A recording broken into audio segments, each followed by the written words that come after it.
Les amis, j'espère que vous allez bien. Le Barça caracole en tête de la Liga après un début de saison hyper réussi. 7 victoires consécutives pour commencer ce championnat 2024-2025. Un style offensif, un pressing retrouvé, un style incarné par le nouveau système d'Hansi Flick et ce renouveau du Barça. Des artistes qui font plaisir, Rafinha, Lewandowski, Lamine Yamal, c'est bien beau. Mais aujourd'hui, on est là pour parler d'un autre joueur qui franchement fait un début de saison incroyable. Il s'agit de Jules Olivier Koundé, 26 ans, latéral droit du FC Barcelone, à l'origine défenseur central, venu de Séville, titulaire indiscutable en équipe de France, meilleur joueur français de l'Euro 2024. Le garde du corps de Chérine réalise un début de saison, et j'ai envie de dire une année 2024 absolument magnifique pour l'instant, pourvu que ça dure, à tel point qu'on se demande aujourd'hui, est-ce qu'il n'est pas dans le débat des meilleurs latéraux droits du monde à l'heure où on parle. C'est simple, il a complètement écarté la concurrence à ce poste au Barça, on a complètement oublié la présence de Cancelo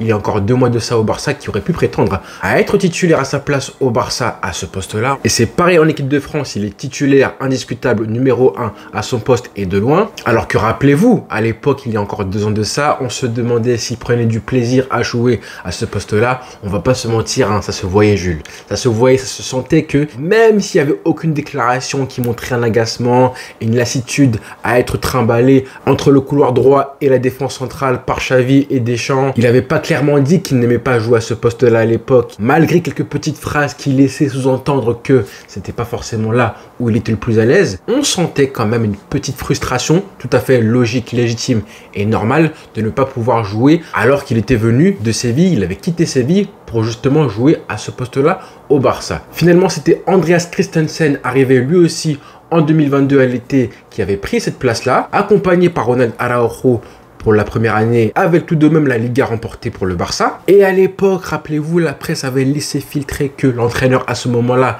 Xavi Hernandez, et Koundé s'étaient mis d'accord pour ne pas que le joueur continue à jouer durablement à ce poste de latéral droit, que le Barça allait recruter un latéral droit pour que Koundé puisse revenir en défense centrale pour ne pas être le latéral droit par défaut du Barça. On ne sait pas si c'est vrai ou pas, mais finalement Koundé a continué à jouer à ce poste-là. Il a eu besoin naturellement d'un temps d'apprentissage, quelques bons matchs et d'autres beaucoup plus compliqués. On se rappelle évidemment en Supercoupe d'Espagne début 2024 face au Real Madrid et le naufrage défensif du Barça absolu. Et depuis ça, un Jules Koundé qui a continué à progresser tous les matchs pour devenir le latéral droit qu'on connaît aujourd'hui, clairement une référence à son poste en Europe. On se rappelle évidemment de ses matchs en Ligue des Champions face au PSG notamment, de Kylian Mbappé et sa défense à 2 avec Araujo qui avait été exceptionnelle à l'époque. Et que dire de ces matchs à l'Euro où il a été encore une fois le meilleur joueur français et de loin. Comment oublier notamment son match face à la Belgique où il termine MVP de la rencontre, où il avait face à lui en plus Jérémy Doku qui faisait un euro de crack. Il l'avait mis dans son slip, à terminer MVP de la rencontre, à éliminer la Belgique. Ensuite face au Portugal, ça a été un peu plus compliqué face à un grand Rafael Leao et pourtant il s'en est sorti encore une fois. Et même face à l'Espagne à l'Euro en demi-finale face à Nico Williams, il s'en était assez bien sorti. Donc il a eu pas mal de clients. Il a souvent été confronté à des ailiers gauches très forts, techniques et très rapides et pourtant il s'en est très bien sorti à tel point qu'aujourd'hui, non seulement c'est une référence, mais on sent qu'il s'amuse, qu'il prend beaucoup de plaisir désormais à jouer à ce poste de latéral droit. Là, on le sent, hein, frère, hein, que tu prends du plaisir à ce poste-là et tu pourras plus te cacher. Hein. Maintenant, tu vas être étiqueté, estampillé latéral droit parce que ça se voit. Il est en confiance, il déborde, il dribble maintenant. Il dribble carrément. Et c'est devenu une valeur sûre du Barça à tel point qu'Hansi Flick le fait jouer tous les matchs, toutes les minutes. Il ne sort même plus. Hier soir face à Retafe, il a encore fait un match de port, raison pour laquelle je fais la vidéo pour qu'on en parle enfin et qu'on s'attarde sur lui. D'ailleurs, Hansi Flick en a parlé hier en conférence de presse d'après-match. Jules Koundé a été tout simplement incroyable. Il est toujours prêt à 100%. Je n'ai jamais pensé à le changer en cours de match. C'est un vrai leader. Et en effet, Rafinha et Koundé sont les 2 seuls joueurs de l'effectif à avoir joué toutes les minutes cette saison du Barça. Et justement, Rafinha et Jules Koundé, est-ce que ce ne sont pas les 2 joueurs du Barça qui ont le plus profité de l'arrivée de Hansi Flick tactiquement? Ceux qui ont le plus progressé du moins, ceux qui ont passé un cap et pris en confiance. Justement, il en a parlé en plus, on sent ce lien entre Koundé et Hansi Flick qui commence un petit peu à naître. Après le match face à Retafe hier, on a demandé à Jules Koundé ce qu'il en pensait de Hansi Flick comme nouveau coach du Barça. Et il a dit justement qu'on voyait depuis le premier jour un entraîneur de classe mondiale. En tant que joueur, c'est sûr que nous apprécions les séances d'entraînement et les matchs sous la direction de Flick. Et nous, supporters du Barça, on sait à quel point on a souffert à ce poste-là depuis maintenant presque 10 ans pour trouver un remplaçant à Dani Alves. Est-ce qu'on n'est pas là devant justement le meilleur joueur, le meilleur latéral droit du Barça depuis justement le départ du Brésilien? Sergi Roberto, Semedo, Serginho Dest, Moussa Wagué, j'en passe, c'est des meilleurs. Il y en a eu plein au Barça. On en a vu des bons offensivement, d'autres défensivement. Aucun n'a été un défenseur assez, on va dire, complet.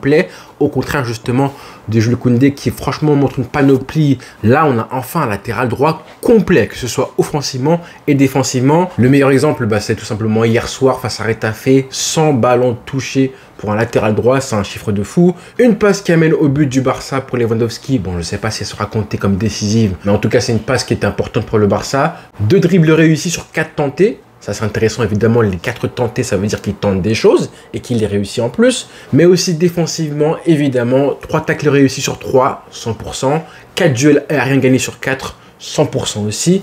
Et 5 duels au sol remportés sur 8. Mais moi ce qui m'intéresse le plus, ce qu'il y a de mieux chez Jules Koundé, c'est vraiment qu'il joue au rythme de Lamine Yamal. La façon dont il lui crée de l'espace, comment il lui propose du soutien systématiquement quand il en a justement besoin, ça c'est juste hyper important, sans oublier sa qualité de centre qui continue à augmenter. On l'a vu récemment s'entraîner individuellement à ce niveau-là avec le Barça. On a eu des petites séquences, des vidéos où on le voit travailler ses centres. Encore une preuve qu'il a accepté, qu'il prend du plaisir à développer, à progresser à ce poste-là. Pour en revenir à Lamine Yamal, on sent qu'il y a une complémentarité qui se crée de plus en plus entre les deux. Hier face à Retafe, c'était l'exemple parfait. On avait Lamine Yamal qui jouait beaucoup plus axial que d'habitude et Jules Koundé qui était le véritable homme du couloir droit, qui prenait l'espace avec ses appels de balles. Plus d'espace, plus de jeu avec ballon, de montée et de responsabilités pour lui. Donc il ne faut pas négliger le travail de Jules Koundé cette saison, vraiment pas. On fait des articles, des vidéos, des tweets, plein de publications pour les artistes du Barça aujourd'hui. Lamine Yamal, il les mérite, il n'y a pas de problème avec ça. Mais il faut dire que Jules Koundé bonifie aussi Lamine Yamal. Je pense que Koundé a compris que Lamine Yamal était le meilleur joueur de l'équipe,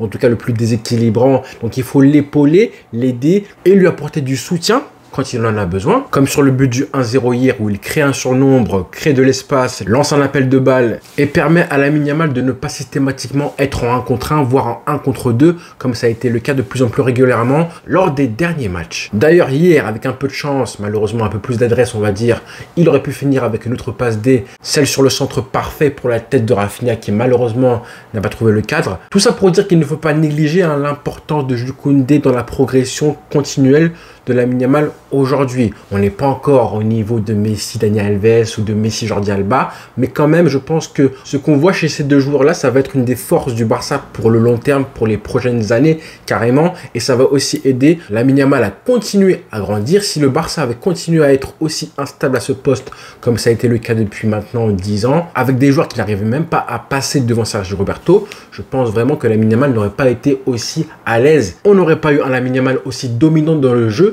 que ce qu'il est depuis maintenant 6 mois de ça. Il aurait été beaucoup plus esselé. Et là, on a un Koundé qui fait le job. On a aussi l'exemple parfait avec Carvajal à l'Euro 2024 qui a fait le job aussi pour Lamine Yamal. Bref, on le sait évidemment qu'il a une très bonne relance naturellement, même quand il est en défense centrale, qu'il a une très bonne qualité de passe longue aussi. Les centres, les passes longues, il aime ça, mais on sait qu'il peut progresser aussi et apporter à ce Barça un excellent début de saison, Jules Koundé, vraiment. Pourvu que ça dure. T'es en confiance, continue de prendre des risques, de faire des appels de balles, de monter aussi, de venir épauler Lamine Yamal et même tenter des dribbles aussi. On aime ça. Ça fait du bien de voir un Français qui s'impose à ce poste-là au Barça. Franchement, ça fait du bien. En plus, on sent qu'il est à l'aise, qu'il est en confiance. Ça fait 2 ans qu'il est là. C'est le boss de l'équipe. En tout cas, l'un des boss. Plutôt 26 ans dans la force de l'âge, physiquement on sent qu'il est vraiment au top, au point. Sur le terrain ça devient un leader. Hors terrain, écoutez, maintenant il est chez lui tout simplement. On sent qu'il est à l'aise, qu'il peut s'exprimer en venant habillé comme... même si tu viens avec un rideau de douche, on va pas te clasher frère. On dirait même que plus il est mal habillé, plus il est fort. Donc franchement, habille-toi comme tu veux, viens en boubou, viens en costume 12 pièces, je m'en fous. De toute façon moi je suis congolais, c'est pas moi qui vais te juger, clairement. Personne ne va te toucher, au contraire nous, les sapologues, on va t'accompagner. On est là pour ça. Donc voilà pour Jules Koundé. Évidemment, il y aura des matchs plus compliqués que ce début de saison. Quand le niveau va commencer à s'élever, le Classico, le Bayern Munich, et là il sera confronté à des Vinicius, à des Rodrigo, et j'en passe, les avions du Bayern Munich. Et comme c'est un joueur qui marche beaucoup à la confiance, on le sent On le sent que les grands matchs, quand il est en confiance, il tente des choses. Et les matchs où il est un peu plus en difficulté, souvent il a eu tendance à couler un petit peu. Bah, c'est important qu'il se serve de ce qui se passe maintenant, la confiance qu'il accumule depuis maintenant plusieurs mois. C'est important pour les matchs, les gros matchs qui vont arriver pour le Barça. Mais on sera prêt. On a confiance. Donc voilà les frères. C'était pour faire une petite vidéo pour Jules Koundé que je voulais faire depuis très longtemps parce que vraiment on sent qu'il progresse, qu'il a accepté finalement de jouer définitivement à ce poste de latéral droit. Et maintenant ce qu'on peut espérer, c'est qu'il puisse gommer les petits défauts qu'il a encore, hein. Par exemple l'alignement, les réflexes qu'on a quand on joue en défense centrale, les petites sautes de concentration aussi, ça peut arriver à tout le monde. Et aussi que le club puisse lui trouver une doublure pour le reposer parce qu'on ne va pas l'utiliser tous les matchs 100% du temps de jeu. Si demain il se blesse, comment on fait?